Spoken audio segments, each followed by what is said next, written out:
Hello everyone, this is Destiny. Guys, I am back tonight with another video and we're going to talk about liars and lies. People, a lot of times people say, oh, it's just a little white lie. A lie is a lie. It's far from the truth, people. And there's no truth in it, it's a lie. So guys, welcome to my subscribers and all my friends out there.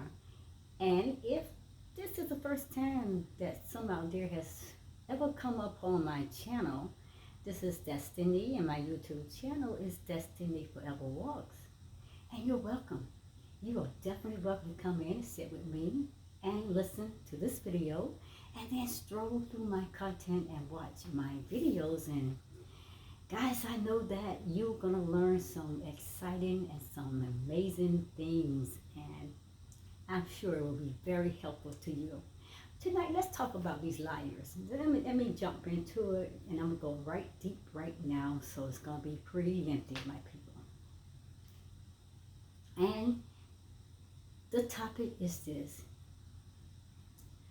Why do we accept people lying to us, even when we know that they are lying to us? Why do we tolerate that? Why do we tolerate people lying? I mean, even when we know that they are bold-faced lying, why do we accept people lying to us and we know they're lying? So people, let's talk about this. And I'm sure we all been in those situations from other people, and I'm sure we have created some things ourselves, and I'm sure we all lie. We all have lied. We probably all still do lie about certain things. But people, let me tell you this. These people are lying to you. And then you know it. But why are you accepting and tolerating them lying to you? That's a question you think on now. Now, see, I have learned that denying reality or not crediting something we know is true, it's a way to unconsciously protect ourselves from the pain of a truth. Is that a good thing to do? No. But every lie, if you don't deal with it, people, and you don't address it, it will always come back around, right back in your face. And it's going to create more lies, and it's going to create so much more pain in your life. So why do we choose to believe liars and the lies? So let me give you another example here. Okay, listen to this, people. You walk into a room and your significant other is in a corner talking to another person, and you witness him or her touching the butt of that person, the butt towel of that person that they're talking to. You confront your partner about it, and he or she say, no, that didn't happen. But your eyes saw the act. Your eyes saw the truth. But your mind denies what you saw. And then you accept the lie and the denial, telling yourself, no, this is not what I saw. He or she would not even do such a thing to me. But they did, people. And you saw it happen. And you chose not to believe it. Why?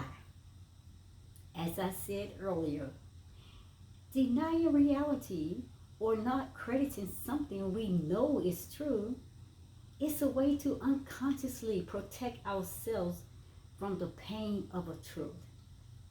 Now let me say, I have learned that it is not unusual for people to believe someone, even when they have substantial proof that they are being lied to.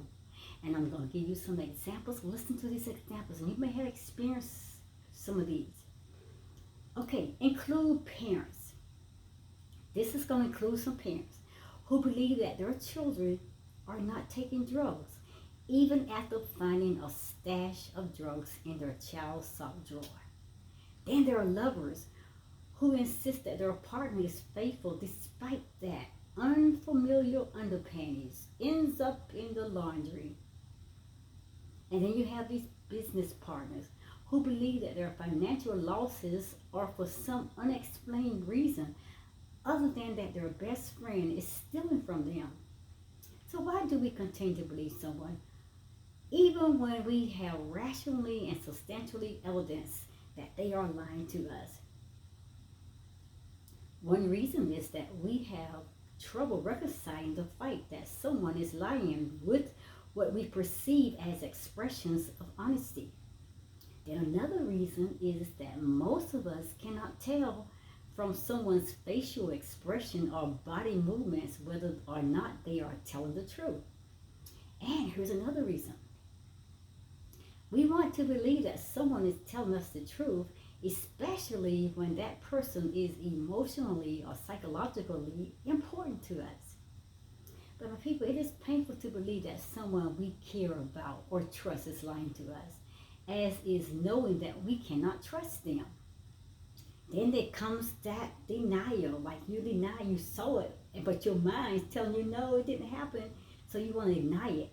But denial of reality, or not crediting someone that we know is true in some part of our brain, is a way that we unconsciously protect ourselves from this pain. So what happens is that denial ignores or it minimizes an essential fact. Now, refusing though to acknowledge that something is wrong is a way of coping with emotional conflict, even helping you to cope with that stress or that painful, those painful thoughts or threatening information or anxiety, whatever it may be. But with denial, we can reassure ourselves that everything is okay, even when it is not okay, people. The reassurance, it can give a frightened psyche time and space to work on possible solutions, which is harder to do when you are in that state of panic or in a state of anxiety or even dread. Sometimes the comfort of believing someone is the solution to their lives. But however, denial also has negative consequences. And if we don't recognize a problem, then we cannot solve it.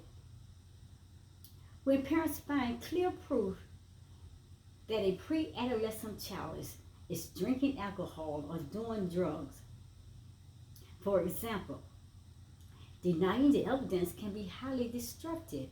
Of course, it is important not to make unfounded or untrue accusations, but it is equally important that a child know that you will not simply hide from painful truths. A young person who is drinking or doing drugs, they need parental guidance and protection.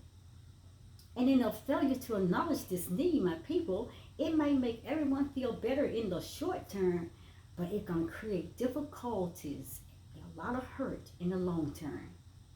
In other cases, like children who are sexually assaulted by an adult, are not always believed by another person or another adult.